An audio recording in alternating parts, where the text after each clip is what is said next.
Number 54. Number 54 wethu sicelwa ke lapha ukuthi sithole equation ye line eli tangent kule curve lena kule li point leli.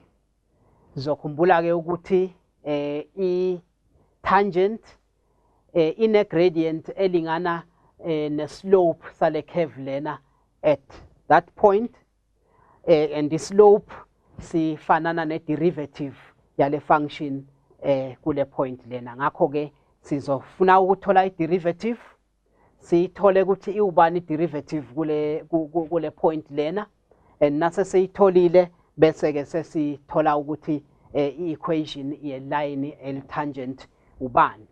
Ngakho ke sizothola I derivative y prime.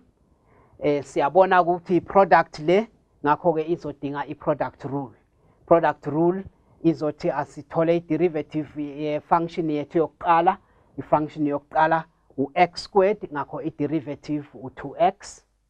Then sithatha si multiply nge function yesibili bese sesithi plus, sithatha I function yokuqala u x squared, si multiply nge derivative ye function yesibili, I function yesibili u e to the power minus x, I derivative yakhona u minus e to the power negative x. I derivative sesitholile, ngakho ke esizokwenza manje ukuthi asithole ukuthi le derivative ubani uma u x lingana no 1. Ngakho ke sithola I derivative at this point. Uma sithola I derivative at that point ilingana ne gradient ye tangent yethu.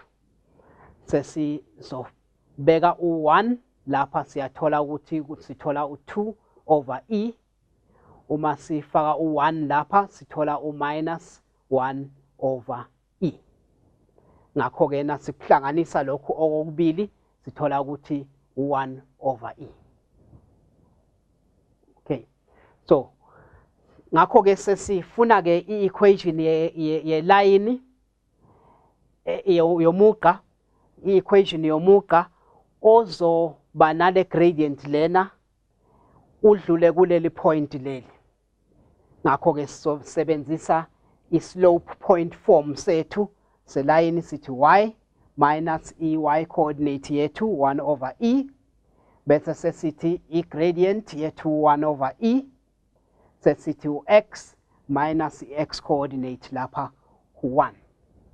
Ngakho uma si simplifier ngakho kuba u-ey minus 1 equal to x minus 1. Ngakho sithola u-ey minus x sithi equal to, sithola u-minus 1 la, sithola u-plus 1 la, ngakho u-equal to 0.